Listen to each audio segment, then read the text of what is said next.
Aquí en Esferas de Poder vamos a dar la bienvenida al doctor José Manuel Hernández Peguero, exfiscal del Distrito Nacional, es un magistrado de las Altas Cortes también, juez del Tribunal Superior Electoral. Muchísimas gracias por el honor, magistrado, por estar aquí con nosotros en Esferas de Poder. Gracias a usted por la oportunidad que nos da para poder conversar sobre temas que son importantes para que la opinión pública pueda formarse con un vasto conocimiento de lo que está sucediendo en el país. Usted fue fiscal del Distrito Nacional y encabezó un proceso de descentralización en la fiscalía, creando las fiscalías barriales. Y nadie más que usted, con nadie más que usted podemos abordar un tema palpitante en la actualidad como es la violencia de género e intrafamiliar que trae como consecuencia los feminicidios. ¿Cómo puede enfocarse este tema desde el punto de vista integral? Pues mire, yo considero que el abordaje integral requiere de la participación multisectorial, multiprofesional. Es decir, no tan solo puede entenderse que la solución está radicada en la atención que le da al caso, a la víctima, el fiscal. El fiscal es un persecutor, el fiscal es un protector.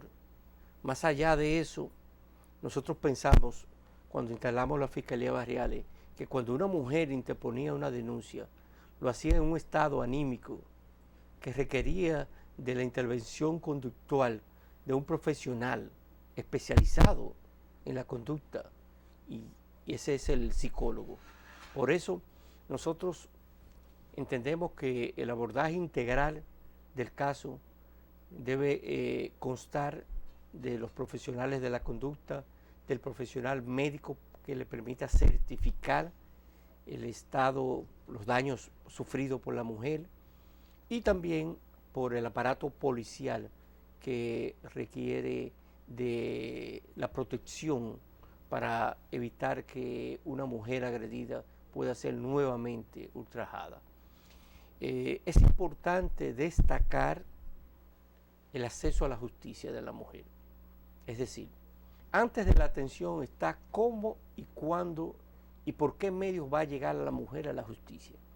No sé si usted recuerda que propuse al Senado y fue convertida en aprobación por ese hemiciclo una iniciativa que procuraba que la puerta de entrada de los casos al sistema judicial no fuese el tribunal de primera instancia, sino los juzgados de paz, los cuales están diseminados en todo el territorio de la República, a diferencia de la actual estructura por donde inicia el proceso.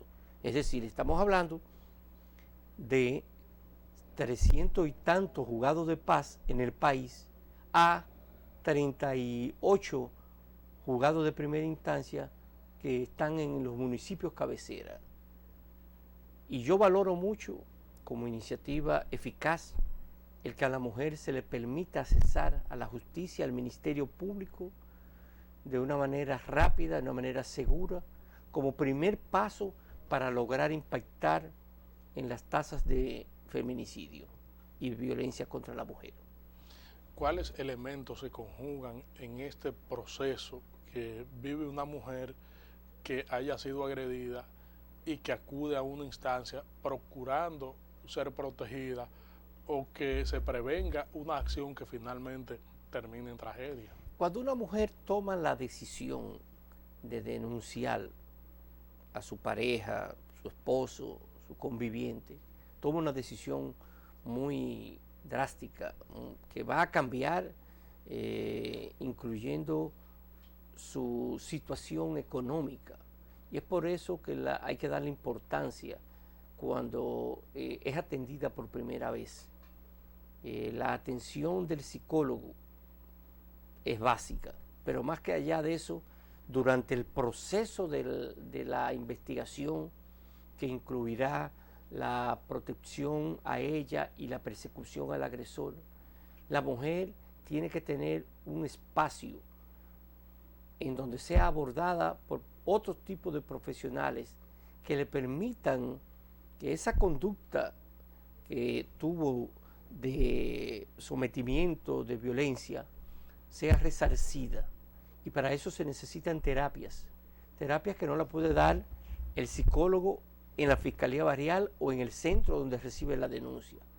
Por eso nosotros creamos una unidad que fue el Centro de Atención a la Mujer Víctima de Violencia, que opera en la calle Hostos, esquina Luperón de la ciudad colonial. Allí la mujer es atendida tan pronto el fiscal inicia la investigación, y las atenciones van desde el abordaje terapéutico para reinsertarla en su familia y en la sociedad en mejores condiciones que como llega, pero también el poderle facilitar a través de una institución crediticia préstamos blandos de microempresarias para que puedan independizarse económicamente del hombre agresor. Todos esos logros deben ser replicados. Si no, entonces las estadísticas estuviesen diciendo otra cosa. Yo creo que pensar de manera firme, de manera no errática, significa que analicemos las estadísticas de la violencia contra la mujer. Aquí en la capital, mientras yo fui fiscal, recibíamos 10.000 denuncias al año. Es decir, todas las fiscalías barriales y las otras unidades permitían que la mujer, al accesar a la justicia, al accesar a la autoridad que la protegía y que perseguía, se sintiese ante todo segura, y le daba oportunidad al Ministerio Público de actuar, de iniciar la protección y la acción para evitar que esa mujer, un día tocada, un día ultrajada verbalmente, fuese una víctima más de un feminicidio. Por eso yo creo que estas experiencias exitosas deben ser replicadas y deben tener esos elementos muy en cuenta, lo que ha sido los pasos que se dan desde el inicio, desde la interposición de la denuncia hasta la atención durante el juicio, porque eso es muy importante. Es decir, durante el proceso, y hemos visto ahora en el caso de Omega, cómo la mujer se retira de su decisión y pone en una situación muy frágil al Ministerio Público, porque tal vez no tenía todas las pruebas. Es decir, eso significa que hay que darle una atención especial durante el proceso judicial. ¿Qué consecuencias, por ejemplo, tiene el que una víctima acude a una unidad de violencia de género, radica su denuncia en contra del agresor? Se inician las recabaciones de pruebas, como los peritajes que el Ministerio Público manda hacer con el médico legista para certificar que realmente se produjo esa agresión, y que después la víctima, como en el caso de Omega que usted citó, sea llamada por el juez y varíe su versión, contradiciendo lo que anteriormente ella había hecho. Seguro. Mire, eso es un riesgo previsible, es decir, esas son situaciones que se dan, que no escapan de la realidad. El estado emocional dependiente de una mujer, incluyendo la dependencia no tan solo afectiva y psicológica y emocional, sino la material, hace posible que la mujer pueda cambiar su versión y dificulte entonces el proceso judicial. Sin embargo, ya sabiendo eso, el fiscal, lo que le corresponde ante la determinación de que es un delito de acción pública y que, si bien importa, no es todo determinante que la víctima pueda ayudarle, lo correcto es que busque otras pruebas más allá de la declaración o del sustento que pueda dar la víctima con su información, con la información que pueda suministrar al tribunal. Es decir, siendo previsible, lo correcto es que los fiscales se preparen para que puedan entonces recabar otras pruebas con las cuales poder convencer al juez de la existencia, de la comisión del delito y de la peligrosidad del infractor. Pero, tal y como les digo, es un asunto que se da, que no es exclusivo de este país ni de estas circunstancias, sino que hay que entender la conducta de la mujer en ese estado de dependencia psicológica y emocional que la llevó en muchas ocasiones a interponer esa denuncia y que muchas veces no la quiere sustentar. ¿Qué futuro tendría entonces el proceso cuando la víctima se desinteresa de continuar con la acción luego de procurar un advenimiento extrajudicial con el imputado? Bueno, tal y como usted dice, ciertamente existe el riesgo de que el caso pueda caerse. Sin embargo, yo considero que hay pruebas, incluyendo materiales, como son el certificado médico que demuestra la violencia ejercida materialmente, físicamente, pero también están los estudios psicológicos que se le hacen tanto a la víctima como al agresor. Es por eso que el investigador deberá entender que un proceso que normalmente dura en una fase de investigación y de acusación de 3 a 4 meses, pudiese darse un arrepentimiento, pudiese darse esa situación. Y ahí entonces deberá actuar con la atención multidisciplinaria que requiere la mujer para poder fortalecerla emocionalmente y lograr que ella la pueda acompañar. No necesariamente el caso se cae, no necesariamente hay un punto de desventaja tan grande que impida mantener una acusación. Es importante, pero no determinante.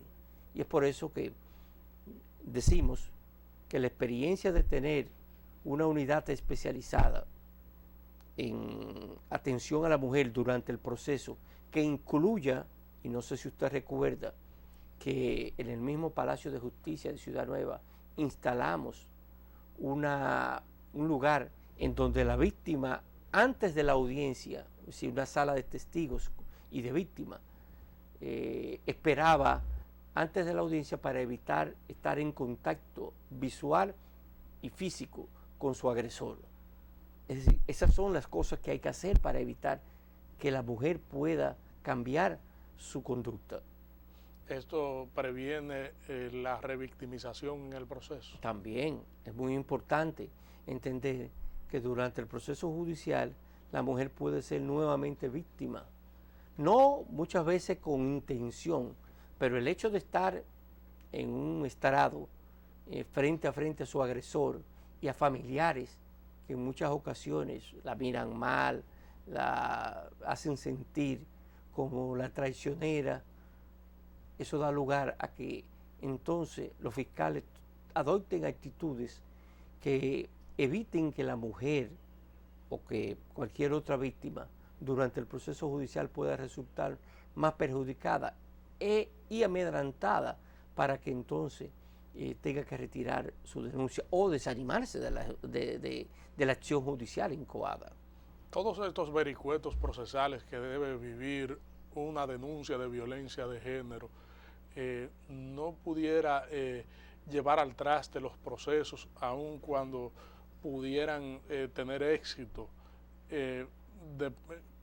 partiendo de vista o partiendo desde el punto de vista de los elementos que puedan ser recabados. Seguro que sí. Por eso yo propongo que el tribunal más idóneo para este tipo de casos es el juzgado de paz, dándole competencia para conocer de estos delitos. ¿Usted me entiende? Dándole competencia no para sancionar dentro del marco que de su competencia propia le confiere, sino dentro de las sanciones establecidas por el Código Penal. ¿Usted me entiende? Es decir, yo considero que el proceso tan fácil que ocurre ante un juez de paz, en donde no hay audiencia preliminar, evitaría entonces que la mujer se desespere. Sin embargo, en esto tenemos que estar claros. Si no hay una voluntad decisiva y definida por parte de las autoridades de actuar consona con las experiencias que hemos conversado, nunca podremos tener buenos resultados. Yo creo y estoy sumamente convencido de que la situación todavía tiene solución. La situación no se torna tan inmanejable que pudiésemos decir que hemos perdido, que hemos fracasado. Yo creo que las estadísticas, como un instrumento como de trabajo, da lugar a que nosotros la analicemos fríamente y ellas están dando hoy, en esta fecha, el mes de julio, menos que el año pasado. Sin embargo, yo la considero alarmantes. Y es por eso que de esas experiencias nosotros tenemos que recabar las mejores prácticas. Necesitamos fiscales especializados también. Es decir, no cualquier fiscal puede trabajar el tema de la violencia contra la mujer e intrafamiliar. Se requiere un fiscal sensibilizado, identificado con la víctima, pero también comprometido con una persecución eficaz, comprometido con proteger a la víctima y de lograr en el menor de los tiempos posible la aprehensión del agresor. Vamos a pedir su anuencia para hacer una pausa aquí en Esferas de Poder y en breve regresamos con esta interesantísima comparecencia del magistrado José Manuel Hernández Peguero. Estamos conversando aquí en Esferas de Poder con el exfiscal del Distrito Nacional, doctor José Manuel Hernández Peguero. Magistrado, quisiéramos saber cómo deben tratarse las conductas violentas, o sea, las violencias de género en las distintas esferas del Ministerio Público, específicamente en las fiscalías, que son las primeras en lidiar con estos problemas. Bueno, lo primero que hay que entender es que el fiscal no puede atenderlo solo, que se requieren, tal y como he dicho, para poder ser exitoso, de un psicólogo, de un médico legista y de una policía capacitada y especializada para estos fines. Es decir, por ser un problema multicasual, por ser un problema que también incumbe a la conducta humana de dos seres que se enfrentan, uno tratando de imponer a través de la agresión, de la violencia, su dominio, estamos ante una situación conductual que requiere de que los profesionales que tratan la conducta, que no lo es el fiscal, sino los psicólogos y los psiquiatras, los terapeutas, intervengan. En las distintas fases intervengan, no tan solo cuando se registra la denuncia, que es uno de los actos, que es una de las etapas más difíciles para el fiscal, porque encuentra a la mujer muchas veces acabando de recibir la violencia, el daño, pero también la recibe durante el proceso de muchas formas.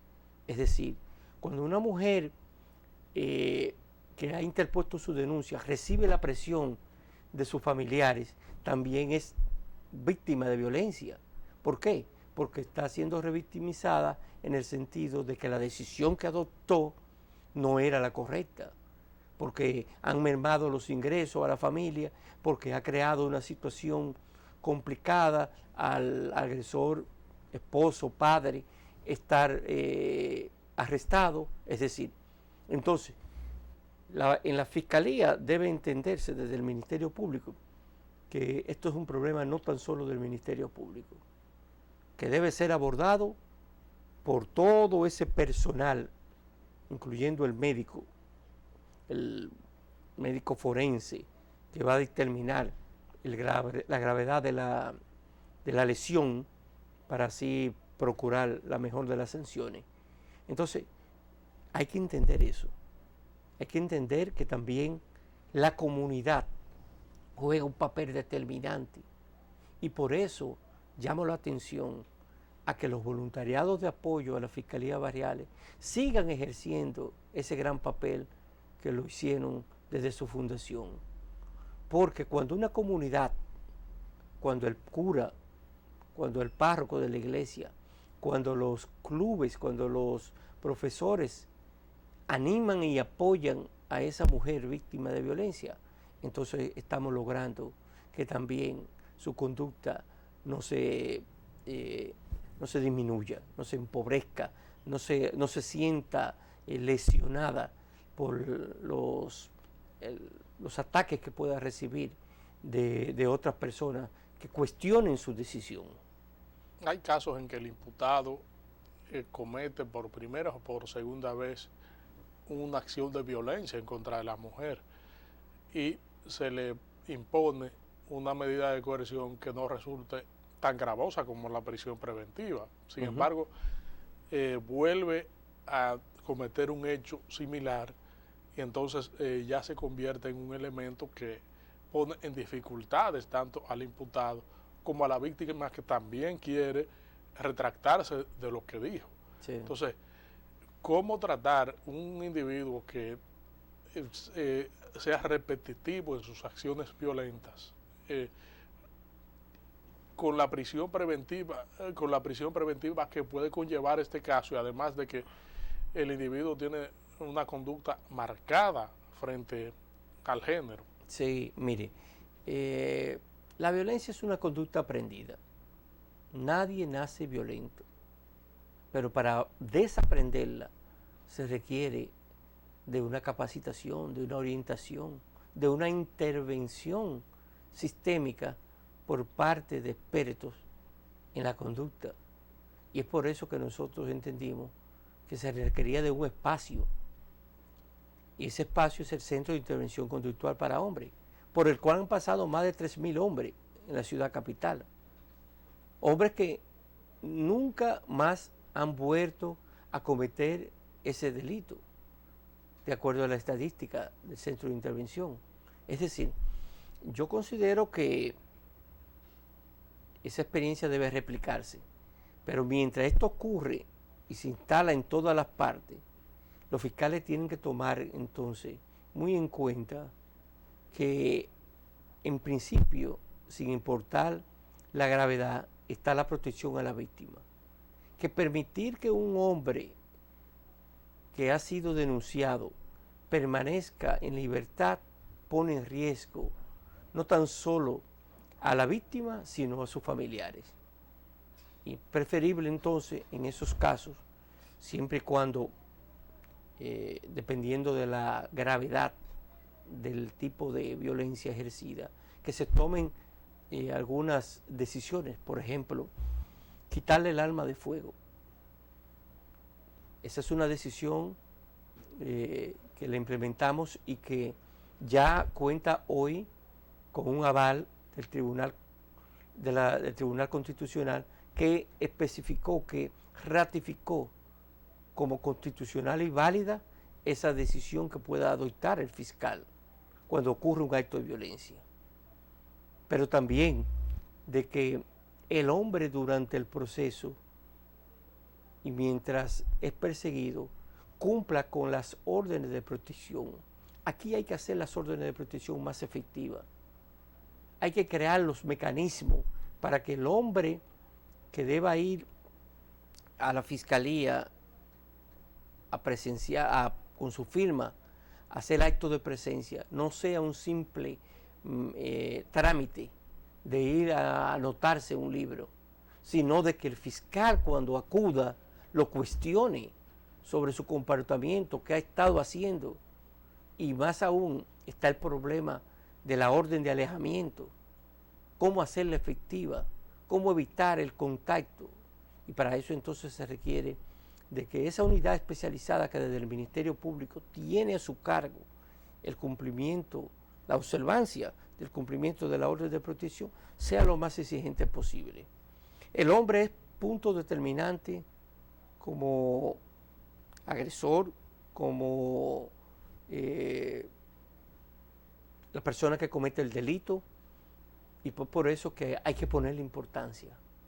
No vamos a solucionar el problema solamente empoderando a la mujer y dándole la facultad, el conocimiento y la capacidad de denunciar el hecho violento. Si no, desde el Estado procuramos una orientación generalizada desde los primeros años de vida del ciudadano, evidentemente estaremos siempre con el mismo problema. Podemos decir entonces que hace falta una política más eficaz para combatir la violencia de género en el país? Mire, yo lo que creo, porque todo aquí se ha hablado y se ha escrito, y hay manuales de todos los procesos, hay un ministerio público, yo lo que creo es que se necesita del involucramiento de todos los actores necesarios, de todas las instancias competentes para abordarla, desde el Ministerio de la Salud, de la educación, tanto a nivel primaria, básica, como universitaria, pero también al Ministerio Público y al Ministerio de la Mujer. Esas son las instancias competentes para abordar exitosamente la problemática de la violencia contra la mujer. Cuando eso suceda, entonces tendremos mejores resultados. Yo sostengo,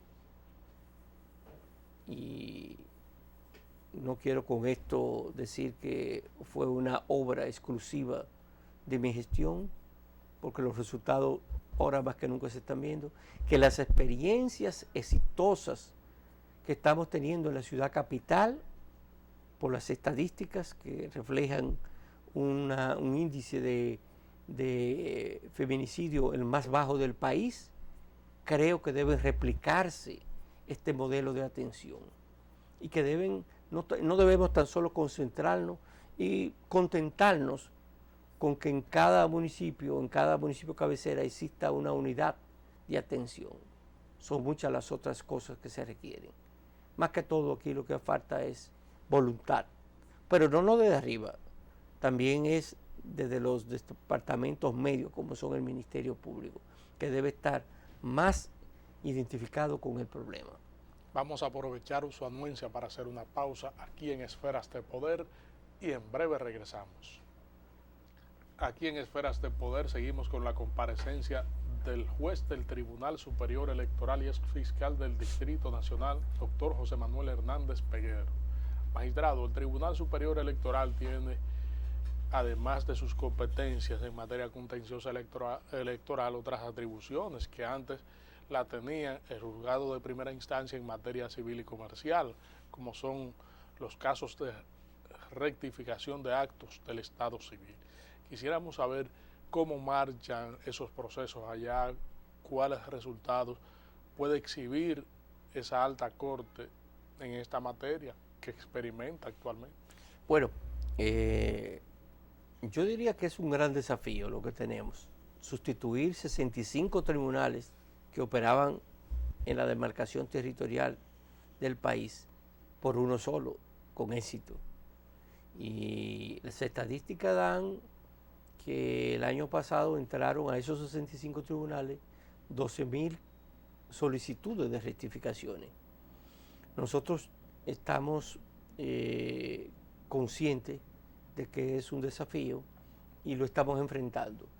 Ya el tribunal tiene 200 sentencias dictadas en esta materia y hoy más que nunca hay 5 jueces muy interesados en evitar que por un supuesto error en una acta del Estado civil se pueda alguien beneficiar para evadirse de la justicia o cometer cualquier acto delictivo, como antes sucedía.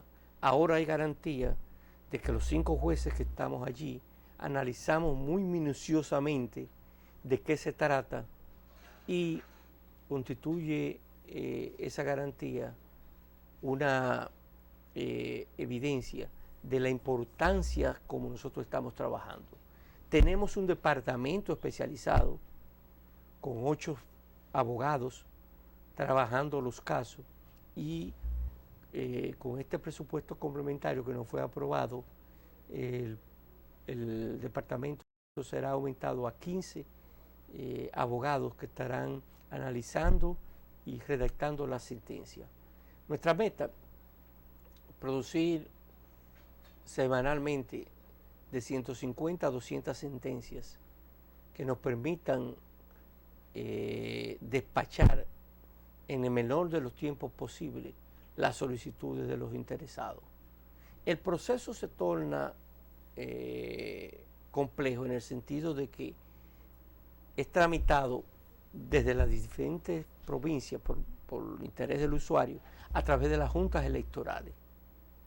Y hemos logrado que la Junta Central Electoral ordene a sus juntas electorales municipales que tan pronto le llegue la instancia sea entregada al Tribunal Superior Electoral y no tenga que ir a la sede central de la Junta Central Electoral para evitar que el tiempo se alargue.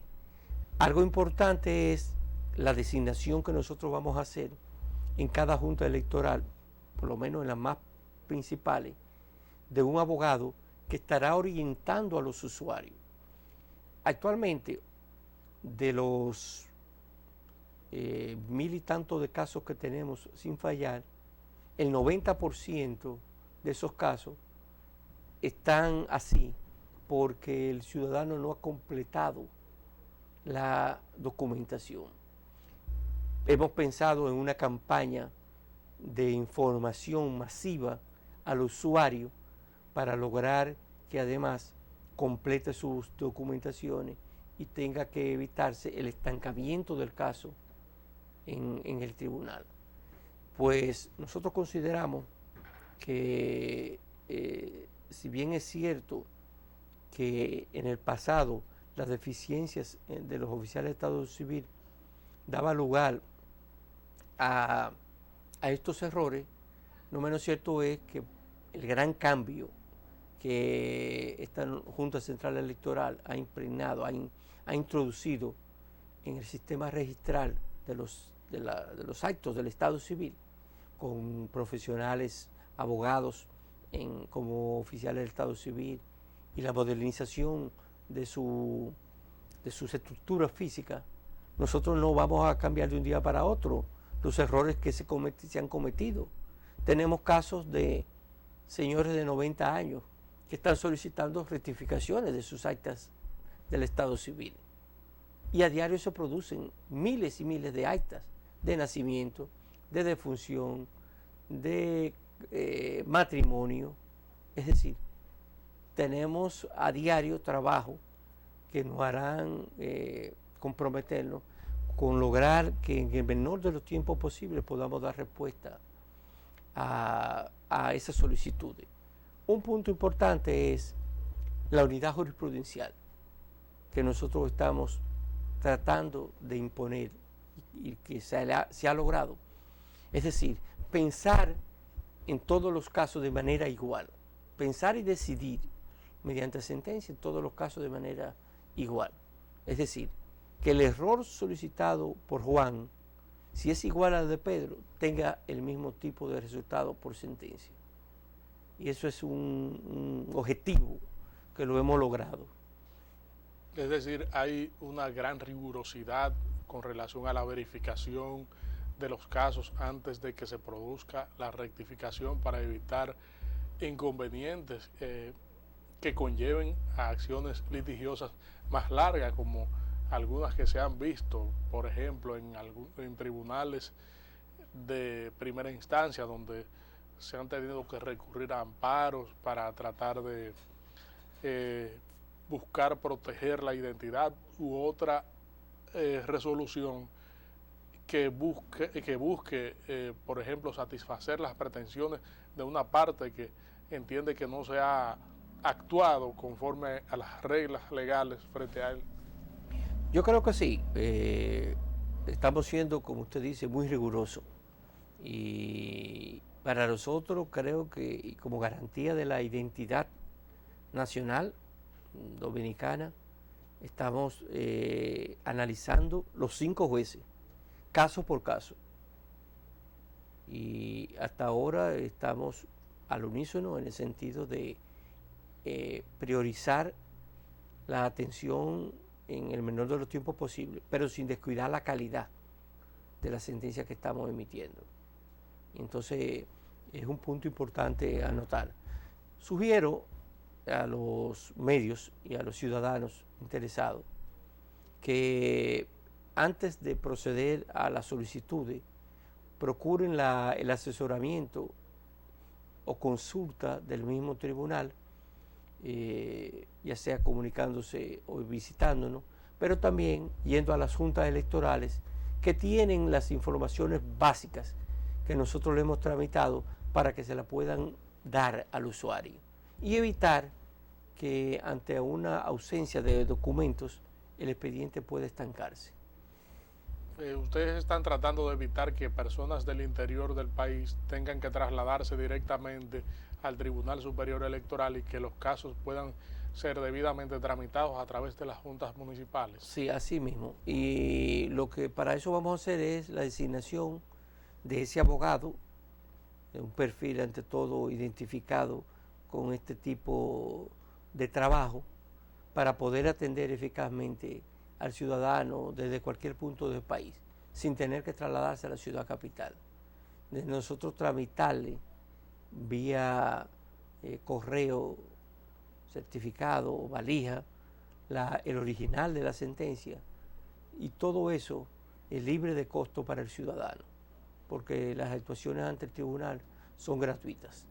La tardanza en el tiempo de la rectificación depende de las documentaciones que lleve el ciudadano al tribunal. Seguro que sí, es un punto determinante y una causa de la más frecuente que el tribunal tiene que sobreseer el conocimiento del caso, hasta tanto el ciudadano, el usuario, deposite toda la documentación en la cual pueda avalar su solicitud de corrección o rectificación de un error en una de sus actas del Estado Civil. Una vez el tribunal tiene el expediente completo, ¿qué tiempo tarda en rectificar, en acoger o no la pretensión?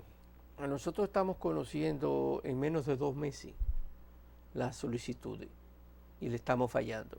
Es decir, que la diferencia entre lo que antes sucedía, a pesar de que eran 65, es abismal. Antes conocíamos casos que duraban años. Nosotros en menos de 2 meses estamos fallando ya la solicitud de rectificación, si está completo el caso.